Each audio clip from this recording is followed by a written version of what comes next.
नमस्ते नमस्कार प्यारे बच्चों, गुड इवनिंग टू ऑल। सभी का स्वागत है आपके अपने प्यारे से परिवार रोजगार विद अंकित एप्लीकेशन में। तो सभी प्यारे साथी क्लास के साथ जुड़ जाइए और क्लास को हम लोग शुरू कर रहे हैं। सभी को नमस्कार है, सभी को प्रणाम है और सभी प्यारे बच्चे एक बार बता देंगे कि क्या आप लोग मुझे सुन पा रहे हैं। क्या सभी बच्चों को मेरी आवाज़ पहुंच रही है? Good afternoon, good evening to all. सभी को नमस्कार, सभी प्यारे साथियों को हमारा प्रणाम है और सभी प्यारे साथी क्लास के साथ जुड़ जाइए और हम अपनी क्लास को फिर शुरू करने वाले हैं। ठीक है, तो सभी को नमस्कार दोस्तों, सभी राधे राधे बोलेंगे और सभी अपनी क्लास को शुरू करेंगे। तो जैसा कि आप सभी जानते हो कि हमारा जो टॉपिक चल रहा है वो चल रहा है नर्वस सिस्टम। तो नर्वस सिस्टम में हम जो बात कर रहे हैं वो बात कर रहे थे अपने जो ब्रेन है इसके अंदर। मैंने आप लोगों को पार्ट्स बताए कि आप लोग बात कर रहे थे अग्र मस्तिष्क की, मध्य मस्तिष्क की, पश्चिम मस्तिष्क की। तो हम कल की क्लास में हाइंड ब्रेन के बारे में बात कर रहे थे, जहां मैंने आप लोगों को सेरिबेलम और मैंने आप लोगों को मेड्यूला ऑब्लंगाटा इन सब के बारे में बताया। ठीक है, आज हम बात करने वाले हैं आपका जो पश्चिम मस्तिष्क होता है इसी के अंतिम भाग की।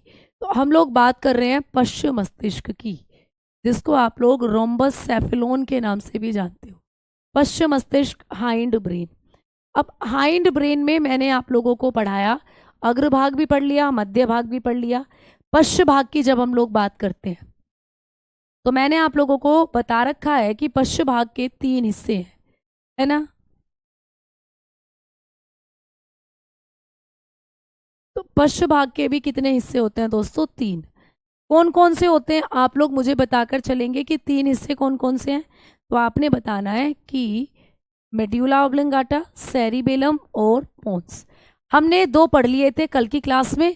मैंने आपको सेरिबेलम पढ़ा दिया था, सेरिबेलम जिसको अनुमस्तिष्क कहते हैं, जो आपकी बॉडी का बैलेंस बनाता है। इसके बारे में आपने पढ़ लिया था दोस्तों।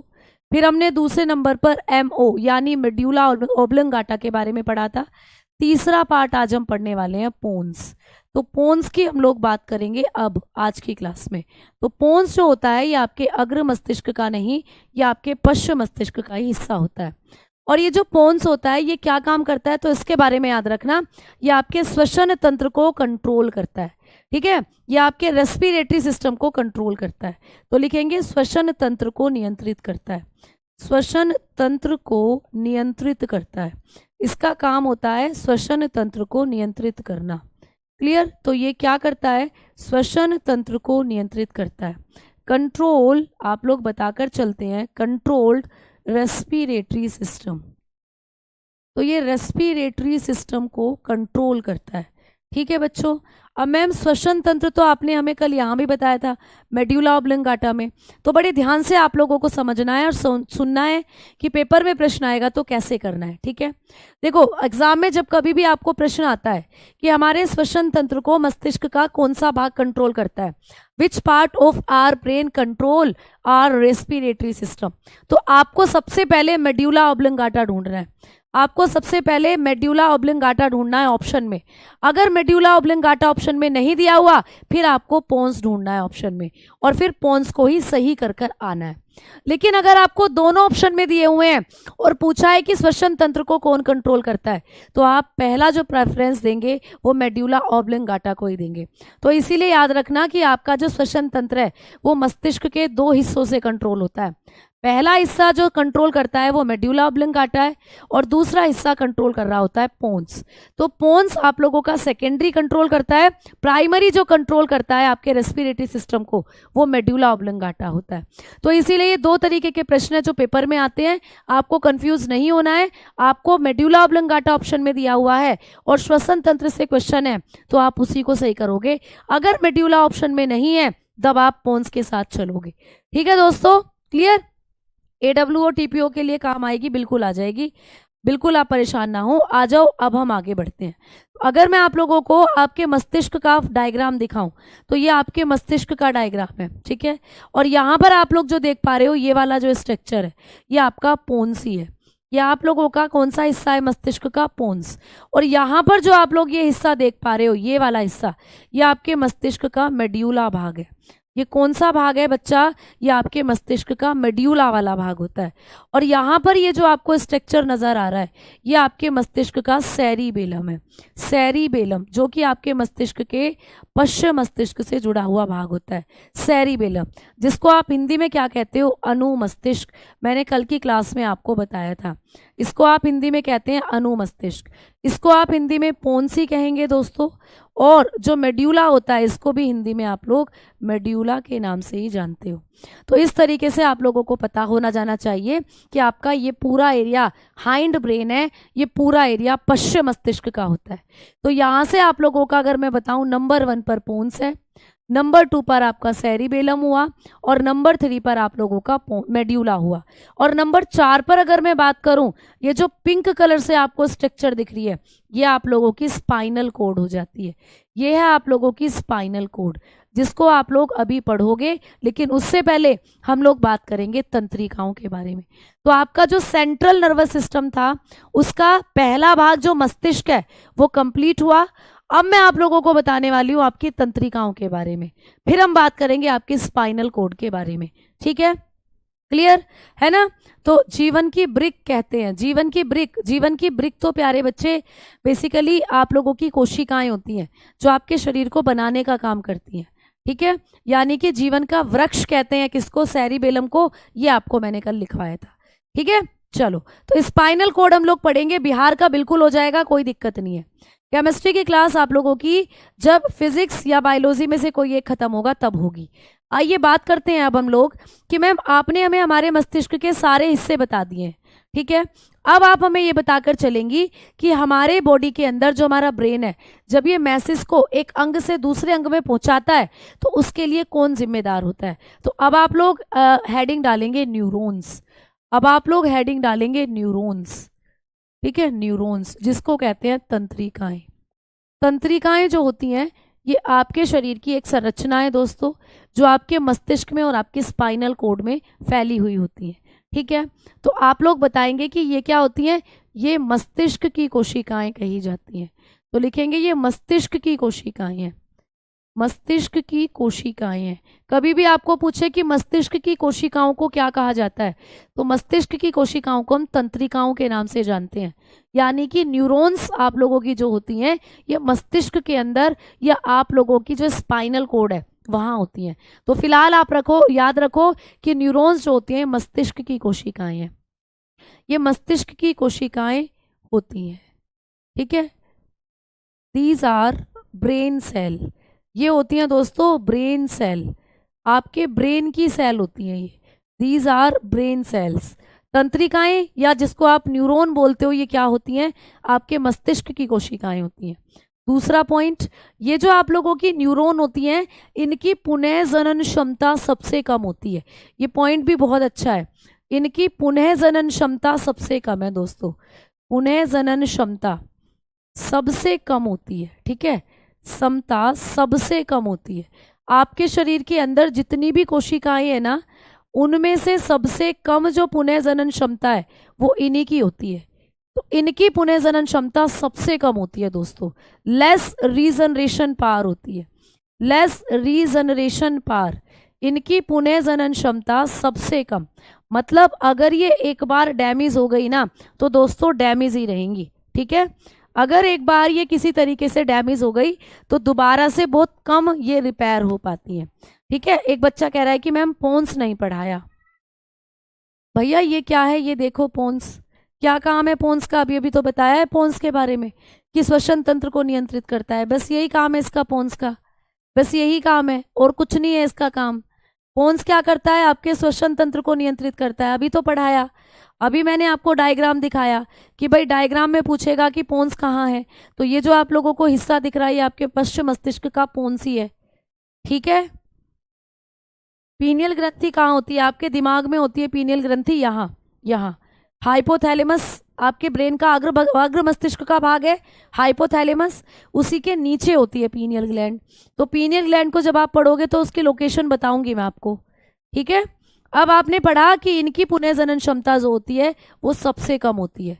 क्लियर। अब ऐसे रीजनरेशन पावर आप समझ रहे हो ना, एक बार डैमेज होने पर दोबारा से रिपेयर होना।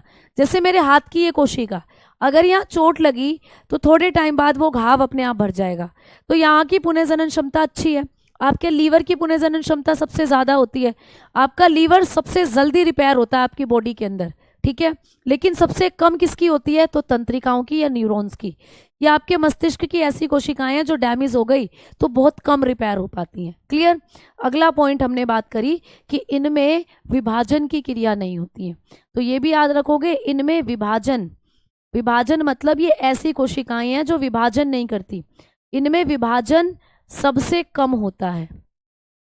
भाई ये क्यों दोबारा से नहीं बनती, क्योंकि इनमें विभाजन सबसे कम या ना के बराबर होता है, ठीक है।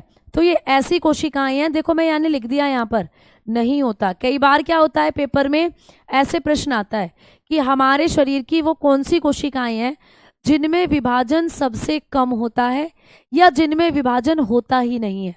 दो तरीके से प्रश्न आ जाता है पेपर में, शरीर की कौन सी कोशिकाएं हैं जिनमें विभाजन नहीं होता, या शरीर की कौन सी कोशिकाएं हैं जिनमें विभाजन सबसे कम होता है। तो आपको कोई सा भी प्रश्न पूछे, इनमें विभाजन सबसे कम होता है या मैंने लिख दिया नहीं होता है, तो नहीं होता है तब भी आपको यही आंसर लगाना है तंत्रिकाएं, और सबसे कम होता है तब भी आपको यही लगाना है। तो इनमें विभाजन जो होता है, डिवीजन जो होता है, वो सबसे कम होता है, तो लिखेंगे दे लेस डिवाइडेड, दे लेस डिवाइडेड, ये सबसे कम डिवाइडेड होती हैं। डिवाइडेड का मतलब कि भाई पुरानी कोशिका से नई कोशिका बनती रहती हैं। अब जैसे मैंने कहा यहाँ चोट लगी, घाव हुआ, वो घाव भर जाएगा। भरेगा कैसे, क्योंकि नई कोशिकाएं बनेंगी, नई कोशिका बनी तो घाव को ढक लेंगी। लेकिन इनके साथ ऐसा नहीं होता। नई कोशिकाएं कैसे बनी, नई पुरानी कोशिकाओं ने अपने आप को विभाजित करा, वहां से नई कोशिकाएं बनी। तो ये कोशिकाएं ऐसी हैं जिनमें विभाजन नहीं होता या इनके अंदर विभाजन सबसे कम होता है, इसीलिए ये नई कोशिकाएं नहीं बना पाती, पुरानी कोशिकाएं ही ये चलती हैं पूरी जिंदगी भर आपके शरीर में। इसीलिए ये जब एक बार डैमेज हो गई तो फिर डैमेज ही रहती हैं, इनकी पुनर्जनन क्षमता सबसे कम होती है इसीलिए, ठीक है। तो दे लेस डिवाइडेड, ठीक है, और नॉट डिवाइडेड, और नॉट डिवाइडेड।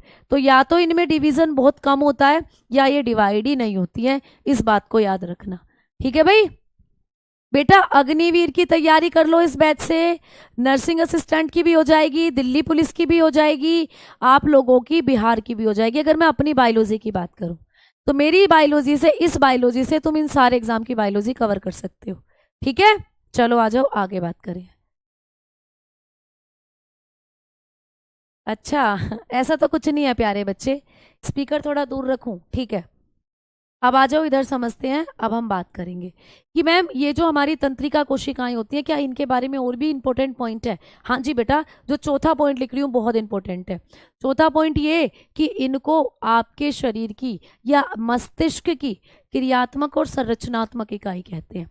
तो लिखेंगे भाई तंत्रिका कोशिका को, तंत्रिका कोशिका, जिसको आप लोगों को कई बार न्यूरॉन लिखा आता है, न्यूरॉन्स, जिसको कई बार हिंदी में न्यूरॉन्स भी लिखा आता है, ठीक है, को मस्तिष्क की क्या कहते हैं दोस्तों, मस्तिष्क की संरचनात्मक और क्रियात्मक इकाई कहते हैं। मस्तिष्क की संरचनात्मक व क्रियात्मक इकाई कहा जाता है, क्रियात्मक इकाई कहते हैं। आपके मस्तिष्क की संरचनात्मक और क्रियात्मक इकाई कौन सी कोशिकाएं हैं, आपसे पूछेगा तो कहोगे तंत्रिका कोशिका या न्यूरॉन्स, ठीक है। तो आप लोग कहेंगे न्यूरॉन्स आर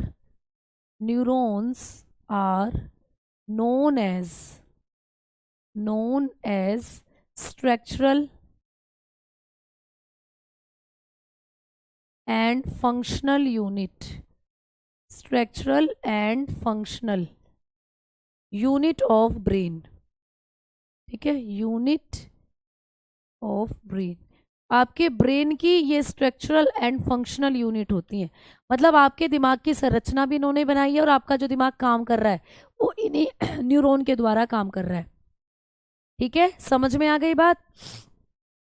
इसको कोशिका भी कहते हैं। बेटा कोशिका तो सारी हैं आपके शरीर में, लेकिन ये मस्तिष्क की कोशिका हैं, ये तंत्रिका कोशिका हैं बेटा, है ना। तो आपके ब्रेन में और आपके स्पाइनल कोड के अंदर जो फैली हुई है ये वो कोशिकाएं हैं। क्लियर। अगर मैं आप लोगों को न्यूरॉन डायग्राम दिखाती हूँ, अगर एक तंत्रिका कोशिका का मैं आपको डायग्राम दिखाती हूँ, तो ये होती है एक तंत्रिका कोशिका। ये है दोस्तों एक न्यूरॉन सेल। ये जो न्यूरॉन सेल होती है ये आपके दिमाग के अंदर ही, आपकी पूरी स्पाइनल कोड के अंदर होती है, आपके मस्तिष्क में होती है। क्या काम करती हैं? यही सिग्नल को एक ऑर्गन से दूसरे ऑर्गन में पहुंचाने का काम करती हैं। ठीक है। तो आपके मस्तिष्क से संदेश आपकी स्पाइनल कोड में भेजेंगी, स्पाइनल कोड से फिर पूरे बॉडी पार्ट्स में भेजेंगी। ठीक है। जैसे आप लोगों को यहाँ सुई चुभती है, उस सुई की चुभन जो आपको फील होती है वो इन्हीं के द्वारा फील होती है। आपको दर्द होता है, आप जो काम कर पाते हो, आपको लग रहा है फिंगर फोल्ड करनी है, तो ये भी आप लोग इन्हीं तंत्रिकाओं के सिग्नल के द्वारा कर रहे हो। आपका ब्रेन आपको सिग्नल भेजता है इन्हीं के द्वारा। जैसे बिजली होती है ना, बिजली, घरों में जो बिजली आती है वो तारों के द्वारा आती है। वैसे ही आपके शरीर में जो करंट आते हैं, आपके शरीर के अंदर जो मैसेज आपके ब्रेन के कन्वे किए जाते हैं, वो इन्हीं के द्वारा किए जाते हैं। ठीक है। अब एक तंत्रिका कोशिका का डायग्राम बहुत इंपॉर्टेंट है, यहां लिख रही हूं दोस्तों, इंपॉर्टेंट। ये एक तंत्रिका कोशिका है, ये एक न्यूरॉन का डायग्राम है। ये क्या है? एक तंत्रिका कोशिका, ये एक न्यूरॉन का डायग्राम है, बहुत इंपॉर्टेंट है। पीवाईक्यू क्वेश्चन में यहां से आपको ये डायग्राम पूछा गया है। ठीक है। ये एक न्यूरॉन का डायग्राम है और बहुत इंपॉर्टेंट है, आप लोगों को इसकी एक एक पार्ट को बहुत अच्छे से समझना है। तो जब एक न्यूरॉन संरचना आप देखोगे, न्यूरॉन का स्ट्रक्चर देखोगे, तो ये कैसा होता है? यहाँ पे ये जो आपको दिख रही है ये संरचना है, ये संरचना है। इनको क्या कहते हैं? इनको कहते हैं डेंड्रॉइड्स। क्या कहते हैं दोस्तों? इनको कहते हैं डेंड्रॉइड्स। ये बहुत बार पूछा गया है कि डेंड्रॉइड्स कहाँ पाए जाते हैं। तो ये जो डेंड्रॉइड्स होते हैं ये आपकी तंत्रिका कोशिका का भाग होते हैं। ये जो तुम्हें दिख रही है ये संरचनाएं जो मैं पर्पल कलर से बना रही हूँ, ये डेंड्रॉइड्स हैं दोस्तों, ये डेंड्रॉइड्स हैं। यही क्या काम करते हैं डेंड्रॉइड्स? यही हैं जो संदेश ग्रहण करते हैं, ये संदेशों को ग्रहण करते हैं दोस्तों। इनका काम क्या होता है? संदेशों को ग्रहण करना।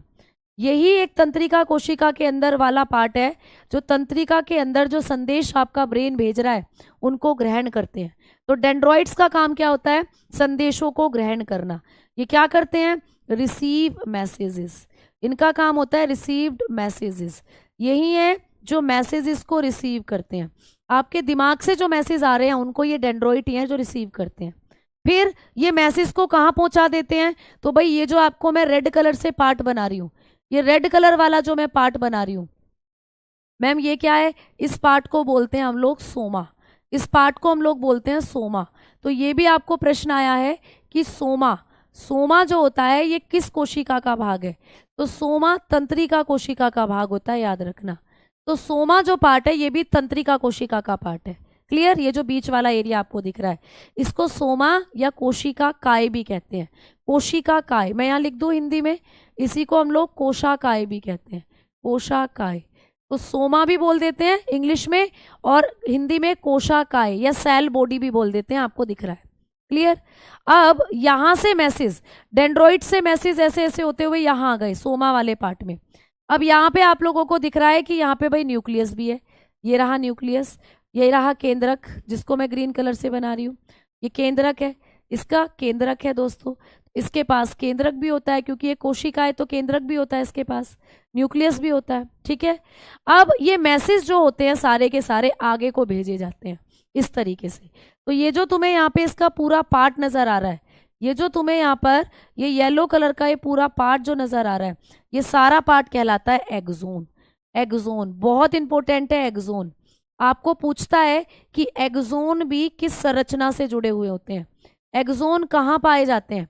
तो ये डेंड्रॉइड्स और एक्सोन दोनों के दोनों तंत्रिका कोशिका की संरचना में पाए जाते हैं। ये दोनों के दोनों तंत्रिका कोशिका के अंदर होते हैं। हाँ जी बेटा, ये आपके शरीर की सबसे लंबी कोशिका है। आपने कोशिका वाले चैप्टर में पॉइंट ऑलरेडी लिख लिया है कि हमारे शरीर की सबसे लंबी कोशिका तंत्रिका कोशिका। ठीक है। दिख नहीं रहा? क्या नहीं दिख रहा? कलर येलो कलर नहीं दिख रहा, मैं ब्लैक कलर से बना देती हूँ। ये जो ये पार्ट है ये सोमा है दोस्तों, ये पूरा पार्ट आप लोगों का सोमा कहलाता है। ये पूरा पार्ट क्या है? सोमा, एक्सोन कहलाता है, सॉरी सोमा नहीं एक्सोन कहलाता है। अब यहाँ पर आप लोगों को एक और स्ट्रक्चर देखने को मिलता है जिसको कहते हैं नोड ऑफ रैनवियर।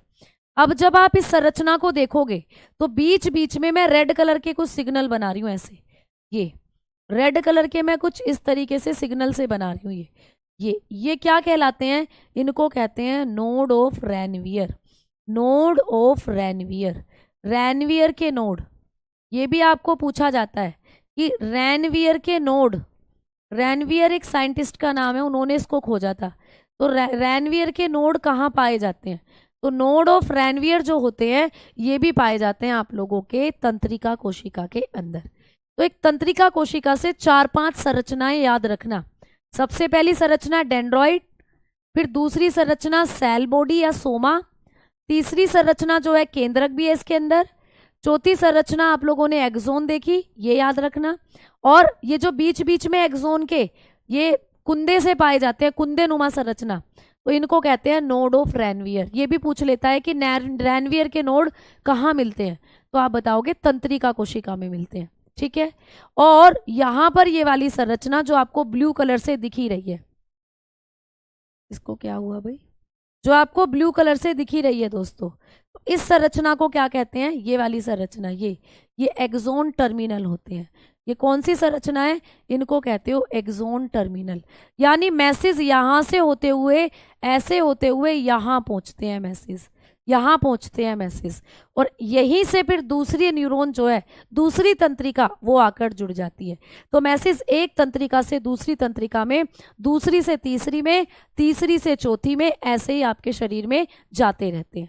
तो ये वाला जो एरिया है इसको कहते हैं एक्सोन टर्मिनल। ये टर्मिनल पार्ट है, अंतिम भाग होता है किसी भी तंत्रिका का, किसी भी न्यूरॉन तंत्रिका का अंतिम भाग है ये। कैसा भाग है बच्चा? अंतिम भाग, ठीक है। तो आ जाओ, इस डायग्राम को मैं आपको एक बार और समझाती हूँ, ठीक। चलो, जब हम लोग तंत्रिका कोशिका की बात करते हैं तो ये एक तंत्रिका कोशिका है जो आपको यहाँ नजर आ रही है, देख पा रहे हो? ये एक तंत्रिका कोशिका है। अब ऐसे आपको डायग्राम आ जाएगा पेपर में और आपको पूछेगा कि बताओ ये वाले हिस्से क्या हैं, ये वाले हिस्से क्या हैं? ये इनको कहते हैं डेंड्रॉइड्स। ये हैं डेंड्रॉइड्स बेटा, डेंड्रॉइड, ठीक है, डेंड्रॉइड।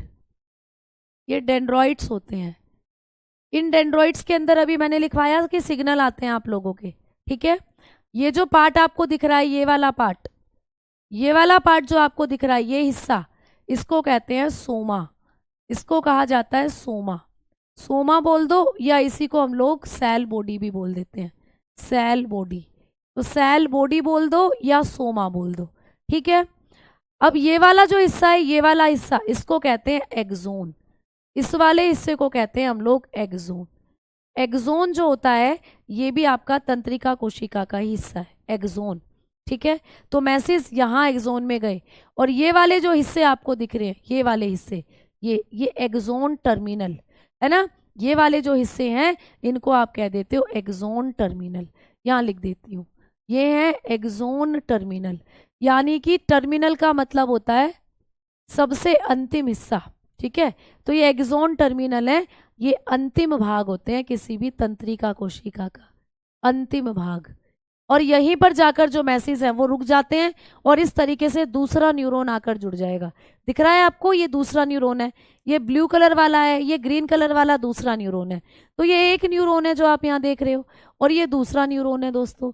तो एक न्यूरॉन दूसरे न्यूरॉन से जिस संरचना से जुड़ा रहता है, ये एक न्यूरॉन, ये दूसरा न्यूरॉन जैसे जुड़ते हैं, तो इसी इनके जोड़ने वाली संरचना को कहते हैं सिनेप्सिस। यहां से प्रश्न आया है, PYQ प्रश्न है, PYQ।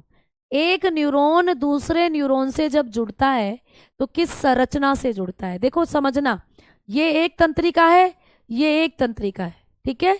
तो ये तंत्रिका ऐसे है, देखो, ये इसका आगे वाला हिस्सा है डेंड्रॉइड, ये इसका आगे वाला हिस्सा है डेंड्रॉइड। तो जब भी एक तंत्रिका दूसरी तंत्रिका से जुड़ती है ना, तो ऐसे जुड़ती है, देखो ऐसे। यानी इसका आगे वाला हिस्सा और इसका आगे वाला हिस्सा पीछे वाले हिस्से से जुड़ेगा। तो ये पीछे वाला हिस्सा है, यहाँ जुड़ती है। तो ये जो जुड़ने वाली संरचना है इसको क्या कहते हैं? तो एक तंत्रिका दूसरी तंत्रिका से जब जुड़ी है यहाँ, इसको सिनेप्सिस कहते हैं। तो आपको दिख रहा है इस तंत्रिका के जो ये डेंड्रॉइड्स है, इस वाली तंत्रिका के पिछले वाले भाग यानी एक्सोन टर्मिनल से जुड़ रहे हैं, है ना। तो आपने बताया कि इस वाली तंत्रिका के जो डेंड्रोइड्स भाग हैं वो इस वाली कोशिका के अंतिम भाग यानी एक्सोन टर्मिनल से जुड़ रहे हैं। तो यहां पर ये जो संरचना बनी इसको कहते हैं सिनेप्सिस। क्या कहते हैं दोस्तों? सिनेप्सिस।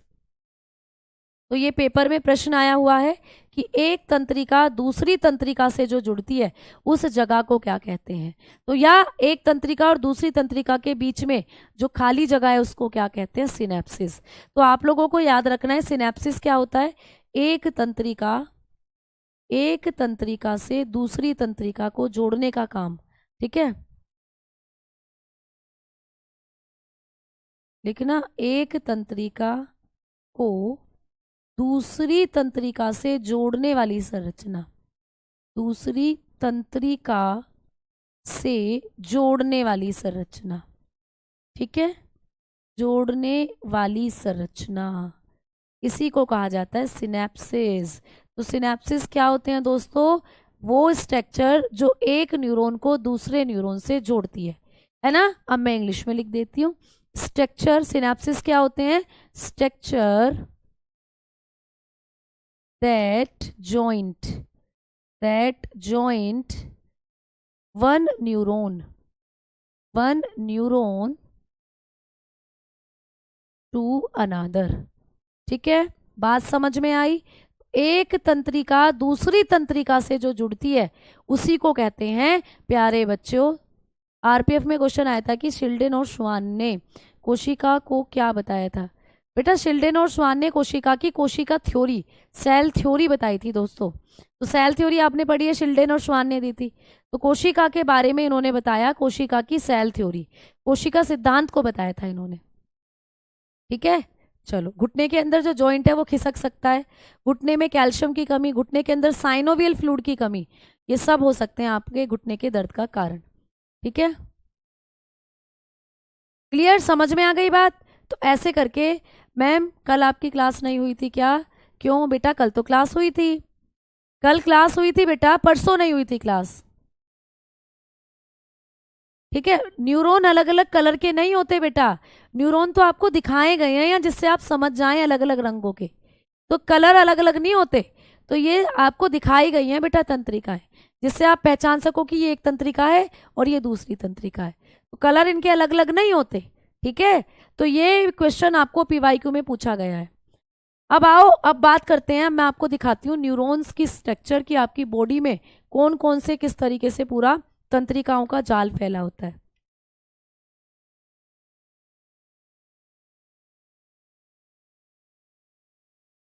तो आपकी जो पूरी बॉडी होती है इसके अंदर जो नर्व सेल्स होती हैं वो पूरा का पूरा एक जाल सा बनाए रखती हैं।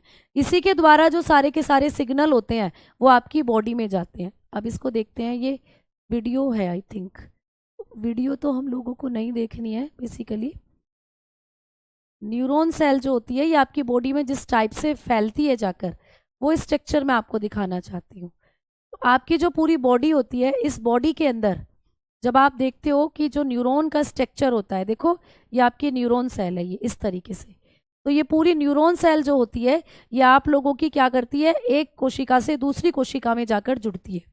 अब एक कोशिका से दूसरी कोशिका में जाकर जब ये स्ट्रक्चर जुड़ता है तो ऐसे आपकी पूरी बॉडी के अंदर सिग्नल बनते हैं दोस्तों। इस तरीके से आपकी जो पूरी बॉडी है वो सिग्नल्स को क्या करती है, कैच करती है। तो ये न्यूरॉन जो सेल होती है ये आपकी पूरी बॉडी के अंदर इस तरीके से आप लोगों का जो सिस्टम होता है, देखो इस डायग्राम को, ये बनता है। ठीक है, इस तरीके से आपकी पूरी बॉडी के अंदर तंत्रिकाओं का जाल रहता है, जो बेसिकली आपके दिमाग से निकलकर आपके स्पाइनल कोड से होकर पूरी बॉडी में मैसेज पहुंचाने का काम करती है।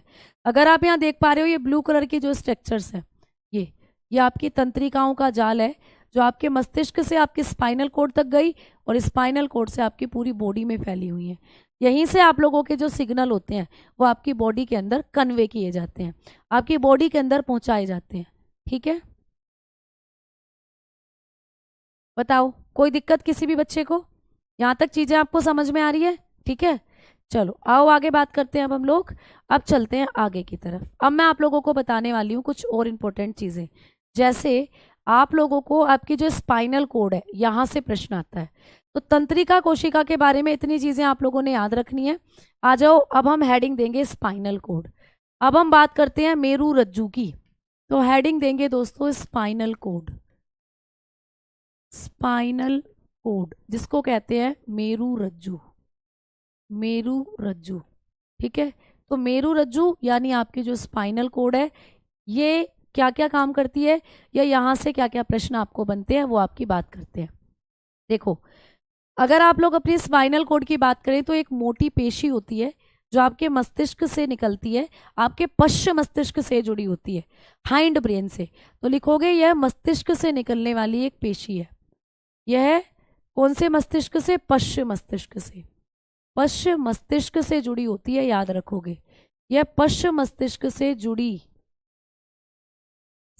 जुड़ने वाली एक मोटी पेशी होती है दोस्तों, एक मोटी पेशी है। तो ये होती है एक थिन मसल, यानी कि एक पूरी की पूरी एक थिन मसल है, मोटी पेशी है, जो क्या करती है आप लोगों की स्पाइनल कोड जो होती है ये आपके मस्तिष्क से जुड़ती है, हाइंड ब्रेन से। तो लिखेंगे it is thick muscle that joint hind brain, that joint from that joint to hind brain. तो आपके हाइंड ब्रेन वाले पार्ट से ये जुड़ी होती है, आपके पश्च मस्तिष्क से ये जुड़ी हुई होती है। पिछले साल यहाँ से एक डायग्राम क्वेश्चन भी आया था। डायग्राम क्वेश्चन मैं आपको कई बार करवा भी चुकी हूँ कि भाई आप लोगों का जो मस्तिष्क होता है उससे जो एक संरचना जुड़ी होती है, आपने डायग्राम वाली क्लास में वो करा होगा। जैसे कि आप इस डायग्राम को देखेंगे, ठीक है, ये आपका मस्तिष्क है। तो यहाँ पर आप लोगों का ये वाला जो पार्ट होता है, जिसको मैं रेड कलर से लिख रही हूँ, ये एक पार्ट ये हुआ, एक पार्ट ये हुआ, और एक पार्ट यहाँ पर आपको लिख दिया ऐसे। तो आपको पहचानना है, ये तो आपका पोन्स वाला पार्ट हो गया, अभी अभी बताया था। ये आपका सेरिबेलम हो गया, अभी अभी मैंने आपको बताया। और ये जो संरचना निकल रही है ये आपकी स्पाइनल कोड है, मेरू रज्जू। तो मेरू रज्जू जो होती है ये आपके पश्च मस्तिष्क से निकलती है दोस्तों। आपका जो मस्तिष्क का पीछे वाला हिस्सा है, देखो यहाँ पे सारे बच्चे, ये आपका पश्च मस्तिष्क है, ये इस पर आप फील करोगे तो यहाँ से निकलना ही शुरू होती है। और आपकी जहाँ रीढ़ की हड्डी है ना, बस रीढ़ की हड्डी जो है ना वही है, उसी को कवर करती है रीढ़ की हड्डी, आप लोगों की स्पाइनल कोड को ही कवर कर रही है आपकी रीढ़ की हड्डी। जैसे अगर आप एक डायग्राम देखो तो इसको देखो, ये आपकी स्पाइनल कोड है दोस्तों। ये जो आपको, ये आपका मस्तिष्क है, ये आपका ब्रेन है, ये आप लोगों का ब्रेन है, मस्तिष्क। इसी मस्तिष्क से अगर आप देखो तो आपकी जो स्पाइनल कोड है वो रिलीज होती है। ये देखो, ये रही आपकी स्पाइनल कोड, ये रही आपकी स्पाइनल कोड, ठीक है। और इस स्पाइनल कोड को कवर करने के लिए चारों तरफ हड्डियों का एक सेक्शन होता है, आपने पढ़ा है, जिसको कहते हैं आप लोगों की वर्टिब्रा, यानी कि कशेरू की, जिसको कहते हैं आप लोग कशेरू की। आपने पढ़ा हुआ है, आपकी कशेरू की में 26 हड्डियां होती हैं, मैंने आपको पढ़ाया है, आपने पढ़ा है ना। सबसे ऊपर का सेक्शन सर्वाइकल है, फिर थोरेसिस है, फिर लैम्बर है ना, फिर सैक्रल है, ये आपने सारे सेक्शन पढ़े थे। तो यहाँ से आपकी स्पाइनल कोड निकलती है, ब्रेन से निकलती है, ब्रेन के पीछे वाले भाग से। और ये क्या काम करती है? ये आपके मस्तिष्क के अंदर जो संदेश आ रहे हैं उनको ग्रहण करती है स्पाइनल कोड। तो स्पाइनल कोड के बारे में आपको पता चल गया प्यारे बच्चों, ठीक है। आ जाओ, अब जब कभी भी आपको इस तरीके का डायग्राम देगा आप इजीली उसको पहचान लोगे। देखो ऐसे डायग्राम देगा, यहाँ लिख देगा नंबर 1, यहाँ लिख देगा नंबर 2, है ना। ये जो आपको पिंक पिंक ये स्काई ब्लू कलर में दिख रहे हैं, यहाँ लिख देगा नंबर 3, और कहेगा कि इनके नाम बताओ कि ये क्या है। ये जो आपके शरीर का एक तंत्र बना रहा है मिलकर, ये पूरा तंत्र बन रहा है आपका, जिसको हम सेंट्रल नर्वस सिस्टम कहते हैं, केंद्रीय तंत्रिका तंत्र। तो यहाँ पर इन ऑर्गन के नाम बताओ क्या होंगे। तो आपको पता है पहला वाला आपका मस्तिष्क हो जाता है, पहला वाला भाग आप लोगों का ब्रेन है, आप जानते हो। मैम ये जो दूसरा वाला पार्ट है इसको हम बताते हैं ये हमारी स्पाइनल कोड है, ये हमारी स्पाइनल कोड हो जाती है, यानी कि हमारी मेरू रज्जू हो जाती है। और इसके चारों तरफ जो हड्डियों का ढांचा है उसको हम लोग कशेरू की कहते हैं, वर्टिब्री, उसको हम लोग कशेरू की कहेंगे, हमारी वर्टिब्री कहेंगे, ठीक है। तो उसको हम लोग कह देते हैं हमारी वर्टिब्री। इस तरीके से आपको यहाँ पर डायग्राम वाले क्वेश्चंस जो है वो दे दिए जाते हैं, ऐसे पहचानना होगा आप लोगों को, ठीक है। कल आपने गुड बाय नहीं बोला, बोला था मैंने गुड बाय सभी को। आ जाओ अब आगे बात करते हैं। है ना। अब हम लोग बात करेंगे, अब हमने बात करनी है कि मैम आगे अगर हम लोग पढ़ें हमारी जो स्पाइनल कोड है इसका काम क्या होता है। तो आइए बात करते हैं स्पाइनल कोड के वर्क की। स्पाइनल कोड का वर्क, कार्य क्या होता है इसका। इसके दो काम है जो आपको बहुत पूछे जाते हैं। पहला, एक तो ये मस्तिष्क के संदेशों को ग्रहण करती है, जो आपका मस्तिष्क मैसेज भेज रहा है उनको ये ग्रहण करती है। मस्तिष्क के संदेशों को ग्रहण करना, ठीक है, मस्तिष्क के संदेशों को ग्रहण करना, एक तो ये काम होता है इसका। जो आपका ब्रेन मैसेज भेज रहा है उनको ये ग्रहण करती है ना। तो ये क्या करती है दोस्तों, receive messages, received messages from brain, आपके ब्रेन से ये मैसेज को कलेक्ट करती है, ठीक है। और क्या करती है फिर, आपके बॉडी पार्ट्स तक भेजने का काम करती है। तो आपका जो मैसेज भेज रहा है ना ब्रेन, वो इसी के जरिए आपके बॉडी पार्ट में जा रहा है। दूसरा काम क्या है, प्रतिवर्ती क्रियाओं को नियंत्रित करती है। ये बहुत पूछा जाता है, प्रतिवर्ती क्रियाओं को नियंत्रित करती है। स्पाइनल कोड का ये काम होता है कि प्रतिवर्ती क्रियाओं को ये नियंत्रित करती है, प्रतिवर्ती क्रियाओं को नियंत्रित करती है। कंट्रोल रिफ्लेक्स रिएक्शन, इसका ये इंपॉर्टेंट काम है, कंट्रोल रिफ्लेक्स रिएक्शन। ये आपकी जो रिफ्लेक्स रिएक्शन होती हैं उनको भी कंट्रोल करती है। मैम रिफ्लेक्स रिएक्शन क्या होती हैं अभी समझाऊंगी, पहले लिख लो। कंट्रोल्ड रिफ्लेक्स रिएक्शन, आपकी जो रिफ्लेक्स रिएक्शन है ये उनको कंट्रोल करती है। मैम प्रतिवर्ती क्रियाएं क्या होती हैं, यानी कि रिफ्लेक्स रिएक्शन क्या होती हैं, तो ऐसी क्रियाएं जो आपका मस्तिष्क कंट्रोल नहीं करता, आपके स्पाइनल कोड ही कंट्रोल कर लेती है। कुछ ऐसी भी क्रियाएं हैं जो आप करते हो आपका ब्रेन कंट्रोल नहीं करता, आपकी ये जो स्पाइनल कोड है यही कंट्रोल कर लेती है, उनको कहते हो आप लोग रिफ्लेक्स रिएक्शन दोस्तों, ठीक है। ठीक है, अब हम लोग बात करते हैं दो स्पाइनल कॉर्ड। बेटा स्पाइनल कोड एक ही है हमारे पास, एक ही है, दो नहीं है, ठीक है। अब जो मैम रिफ्लेक्स रिएक्शन होती है इनको क्या कहा जाता है, रिफ्लेक्स रिएक्शन, ये क्या होती है मैम, प्रतिवर्ती क्रियाएं क्या होती हैं, प्रतिवर्ती क्रियाएं क्या होती हैं। तो जब आप लोग प्रतिवर्ती क्रियाओं के बारे में बात करते हो तो ये जो क्रियाएं होती हैं ये ऐसी क्रियाएं हैं जो आपकी स्पाइनल कोड द्वारा कंट्रोल हो जाती हैं दोस्तों, ठीक है। तो प्रतिवर्ती क्रियाओं की जब आप लोग बात करोगे तो ये आप लोगों की ऐसी क्रियाएं हैं जो आपकी मेरु रज्जु ही कंट्रोल कर लेती है। तो लिखोगे ऐसी क्रियाएं, ऐसी क्रियाएं जो मेरु रज्जु द्वारा नियंत्रित होती है, जो मेरु रज्जु द्वारा नियंत्रित होती है। ये प्रश्न आ सकता है कि वो क्रियाएं जो मेरु रज्जु द्वारा नियंत्रित होती हैं क्या कहलाती हैं, आप कहोगे उनको कहते हैं प्रतिवर्ती क्रियाएं, ठीक है। तो लिखोगे reaction that, reactions that control, that controlled by spinal cord. अब आपने पढ़ा है कि हमारा जो ब्रेन है वही सारी एक्टिविटी को कंट्रोल करता है, लेकिन कुछ एक्टिविटीज ऐसी भी हैं जो आपकी स्पाइनल कोड कंट्रोल करती है। ये रिएक्शंस एकदम रैपिडली होती हैं, बहुत तेजी के साथ होती हैं। जैसे उदाहरण के तौर पर अगर मैं बताऊं, जैसे एग्जाम्पल के तौर पर बताऊं तो कांटा लगने पर पैर पीछे खींचना, गाना सुना है, कांटा लगा है लगा। तो भैया जब कांटा लगता है तो आप एकदम से चिल्लाते हो कि कांटा लग गया, चुभ गया कुछ। जैसे आप जा रहे हो किसी गार्डन में, आप घूम रहे हो, वहां पर कोई कांटा पड़ा हुआ था आपके पैर में, वो चुभा, आपने ऐसे करा पैर, हाँ ऐसे पैर एकदम से ऊपर उठाते हो। तो कांटा लगने पर पैर पीछे खींचना, ठीक है, कांटा लगने पर पैर खींचना, ठीक है। जब आपको कांटा लगेगा तो आप अपना पैर खींचोगे, पैर उठाओगे, ठीक। ये एक आपकी रिफ्लेक्स रिएक्शन है। अब ये हिंदी में ही आप लोगों को लिखवाऊंगी क्योंकि इंग्लिश में बेसिकली ये नहीं आती है, फिर भी आप लिख सकते हो, pull pulls leg on knocking.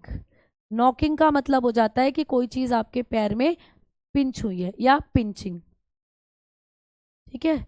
यानी कि या तो नॉकिंग या पिंचिंग, मतलब कुछ चीज आपके पैर में चुभी है, आप क्या कर लेते हो, पैर को पीछे कर लेते हो, पैर को खींच लेते हो। मैम एक तो एग्जाम्पल ये हो गया। दूसरा दूसरा होता है कि गर्म बर्तन को जैसे ही आप छूते हो तो हाथ पीछे खींचना। गर्म बर्तन को छूने पर, गर्म बर्तन को छूने पर हाथ पीछे खींचना, ठीक है, छूने पर हाथ खींचना। अब आप लोगों ने कई बार देखा है कि जब हम किसी गर्म बर्तन को पकड़ लेते हैं तो एकदम से छोड़ देते हैं ऐसे, हाँ ऐसे करते हैं। और जैसे भाई आप चाय बनाने गए, तो आप चाय बना रहे हो बर्तन पर, आपने क्या करा कि चाय जैसे उफन गई, ऊपर आ गई चाय जो थी, तो आपने बर्तन को पकड़ लिया ऐसे हाथ से और एकदम से छोड़ देते हो। ऐसा मतलब गर्म लगता है आपको बहुत ज़्यादा। तो जब आप गर्म बर्तन को छू रहे हो तो आपको वही फील हो जाएगा कि ये बहुत गर्म है, मतलब रैपिड रिएक्शन होगी उसमें, और आप लोग क्या करोगे, उसको एकदम से छोड़ दोगे। ठीक है, तो आप क्या बात यहाँ पे क्या लिख सकते हो कि गर्म बर्तन को जब आप लोग छूते हो तो एकदम से हाथ पीछे खींचते हो। तो लिखेंगे pulls hand on keeping hot utensils. तो जब आप लोग गरम यूटेंसिल्स, गरम बर्तन पर अपने हाथ रख देते हो, या आपके हाथ पर गरम बर्तन रख दिया जाए तो अपना हाथ पीछे खींचते हो। ये हो जाता है प्यारे बच्चे आप लोगों का क्या, हाँ एग्जाम्पल बता दीजिए। एग्जाम्पल ही बता रही हूँ दोस्तों। ये होती हैं आपकी रिफ्लेक्स रिएक्शंस, तो ये रिफ्लेक्स रिएक्शन के अंदर आता है। ठीक है, इस तरीके की कुछ चीज़ें आप लोगों को करनी है जो आपको पेपर में पूछ ली जाती हैं। तो ये सब आप लोगों की जो मेरू रज्जू होती है ये कंट्रोल करती है। ठीक, हाँ जी, लार का टपकना, बिल्कुल सही बात। एक बच्चे ने बताया कि लार का टपकना, तो अगला पॉइंट अब यही था आप लोगों का, जो थर्ड आप लोग लिख सकते हो, लार का टपकना। जब आप कहीं कहीं लार का टपकना, जब आपको भूख लगती है और कहीं से सुगंधित भोजन की आपको खुशबू आती है तो आपके मुंह में लार आने लग जाती है। ठीक है, सेलाइवा फॉर्मेशन, सेलाइवा फॉर्मेशन, आपके मुंह के अंदर जो लार बन रही है, लार का बनना भी एक प्रतिवर्ती क्रिया है। आपके मुख में लार बननी शुरू हो जाती है, ये भी एक रिफ्लेक्स रिएक्शन है। ठीक है, ठीक, समझ में आ गई बात, क्लियर?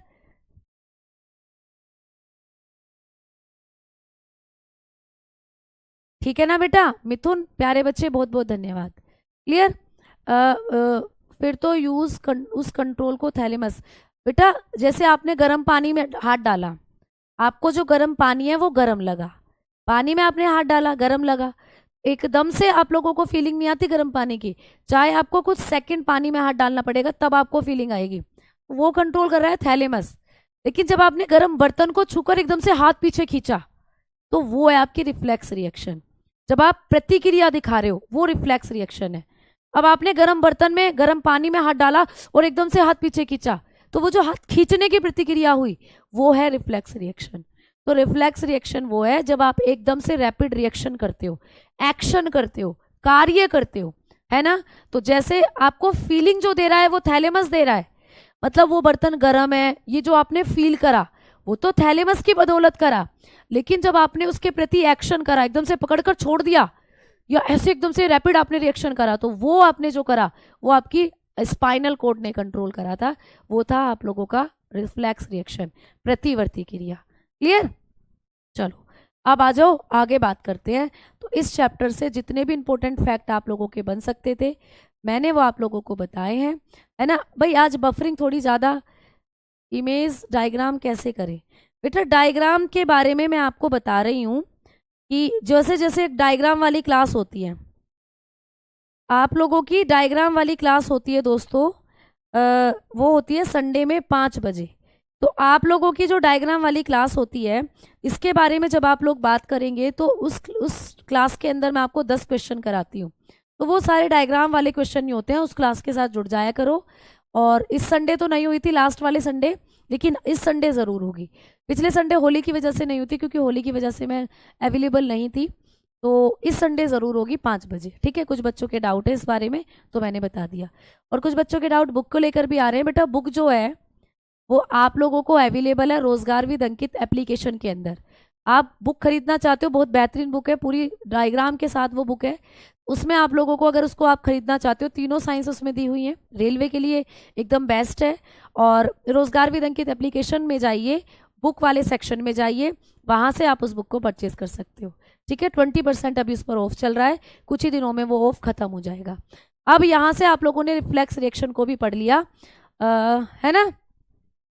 तंत्रिकाओं में कौन सा फ्लूइड, बेटा फ्लूइड जो होता है मैंने आपको बताया ना, cerebro spinal fluid, cerebro spinal fluid जिसको आप लोग बोलते हो, सीएसएफ के नाम से जिसको जानते हो, सेरिब्रो स्पाइनल फ्लूइड इसको कहते हो। मैंने आपको पढ़ाया था सेरिब्रो स्पाइनल फ्लूइड, जब आपने ब्रेन वाली पहली क्लास करी थी तो तभी बताया था कि आपकी तंत्रिकाओं में और आप लोगों का जो स्पाइनल कोड होता है उसके अंदर एक फ्लूइड भरा हुआ होता है जिसको कहते हैं सेरिब्रो स्पाइनल फ्लूइड। तो ये मैंने आपको करा दिया था पहले, यही आपकी तंत्रिकाओं में होता है, सेरिब्रो स्पाइनल फ्लूइड। ठीक है, तो सेरिब्रो स्पाइनल तरल आप लोगों के मस्तिष्क में आपके स्पाइनल कोड और तंत्रिकाओं के अंदर भरा रहता है। ठीक है,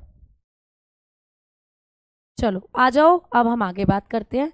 अब ये चैप्टर आपका कंप्लीट, आज हम क्लास इतनी रखेंगे क्योंकि टाइम वैसे भी हो चला है। अब आप लोगों का जो अगला टॉपिक होगा वो भी एक और आपका सिस्टम होगा जिसके बारे में हम बात करेंगे, रिप्रोडक्टिव सिस्टम। ठीक है, तो अगली क्लास में हम बात करेंगे रिप्रोडक्टिव सिस्टम के बारे में। रिप्रोडक्टिव सिस्टम जिसको आप लोग कहते हो प्रजनन तंत्र। ठीक है, जिसको हम लोग कहते हैं प्रजनन तंत्र। अब हम बात करेंगे हमारे रिप्रोडक्टिव सिस्टम के बारे में। ठीक है दोस्तों बताओ, अभी तक आपको कोई दिक्कत? मैम क्वेश्चन भी कराया करो बेटा, क्वेश्चन करते तो हो आप, सैटरडे में आप क्वेश्चन ही तो करते हो। और क्या करते हो बेटा, आप सैटरडे में क्वेश्चन ही तो करते हो। पलक का झपकना भी एक रिफ्लेक्स रिएक्शन है, बिल्कुल। अगर आप यहाँ पर एक और एग्जाम्पल लिखना चाहते हो 4th नंबर पर, तो आप बताओगे पलकों का झपकना, पलकों का झपकना, ये भी आपकी रिफ्लेक्स रिएक्शन हो जाती है। Blinking of eyes, blinking of eyes. लेकिन आपकी ये जो रिफ्लेक्स रिएक्शन है ये आपके मस्तिष्क का एक पार्ट है, मेड्यूला ओब्लंगाटा, वो इसको कंट्रोल करता है दोस्तों। पलकों का झपकना भी रिफ्लेक्स रिएक्शन है, बट ये आप लोगों का कौन कंट्रोल करता है, मेड्यूला ओब्लंगाटा। लेकिन आप लोगों के पास, जैसे मेरे पास एक चीज है, आप मेरे सामने बैठे हो, मैंने ऐसे करके ऐसे आपकी तरफ वो फेंकी, तो सबसे पहले आप अपनी आंखों को मीचोगे ऐसे, है ना, रैपिड रिएक्शन करोगे, ऐसे करोगे। तो ये वाली जो प्रतिक्रिया आपने करी ये आपकी रिफ्लेक्स रिएक्शन है। तो किसी भी ऑब्जेक्ट को अपनी तरफ आते देखकर जो हम आंखों को एकदम से मीच लेते हैं, ये रिफ्लेक्स रिएक्शन होती है। आप नॉर्मली क्या करते हो, नॉर्मली आप पलके झपकते हो पूरे दिन भर, तब आप नॉर्मली पलके झपक रहे हो तो ये मेड्यूला ऑब्लंगाटा कंट्रोल कर रहा है। लेकिन जब आपकी तरफ को किसी ने कुछ फेंका, कोई ऑब्जेक्ट फेंका, तो आप ऐसे जो करोगे, अपनी आंखों को जो बचाओगे, अपनी आंखों को जो बंद कर लोगे, वो रिफ्लेक्स रिएक्शन है। समझ में आ गई बात? ठीक है, सर में दर्द बेटा किसी भी वजह से हो सकता है, आईसाइट की वजह से, सर्दी जुकाम की होता है, वायरस की वजह से सर्दी जुकाम होता है। ठीक है, एक बच्चे का एक कमेंट है वो निकल गया, माइक में सरसर की आवाज आ रही है।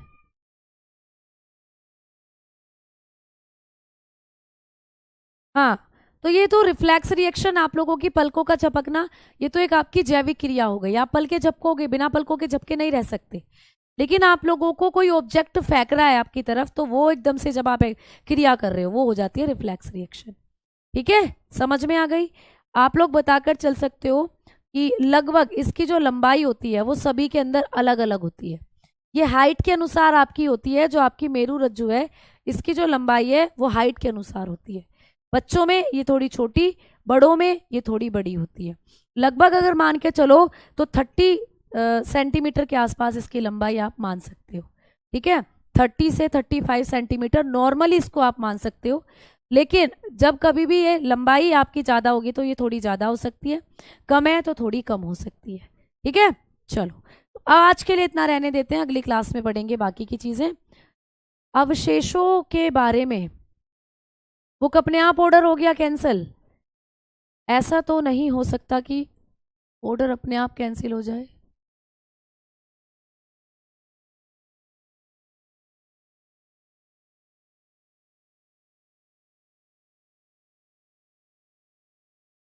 एक रुको बेटा, भाई एक मैसेज था। निकल गया। अच्छा अच्छा, कुछ बच्चे मुझे मिले भी थे भाई, जब दिल्ली पुलिस का उसका यूपी पुलिस का प्री मेडिकल हुआ था। बहुत अच्छा लगा बच्चों से मिलकर।